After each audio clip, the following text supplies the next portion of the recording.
Ready to bake na rin ito ang aking salmon. Gimarinate na ninako siya og super daming lemon. And then with garlic powder. And then the pepper and the asin and other stuff. I-stir fry na ko siya and then i-ano na ko siya, gisa na ko siya with the cooking cream. So, see ya. We'll see.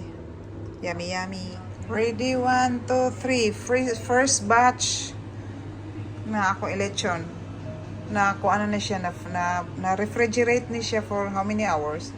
Karon ready to bake na ni siya. So, let's see anong unsay matabuan eh. But I'm sure it will be yummy, yummy. Lechon belly.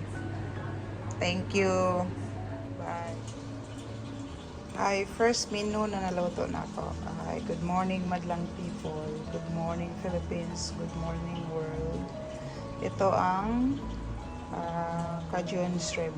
First menu nga akong giluto. At saka ang natabo sa akong lechon, mao'y natabo niya. This is it. Ang akong lechon belly. Kapit na siya maluto. Kapit na siya maluto. Yan. Diba? Yummy, yummy. See you later. Lechon belly. This is it, pancit. Ito na yung first batch ng aking lechon. O diba? Super yummy. Super yummy, yummy. See you later. Bye.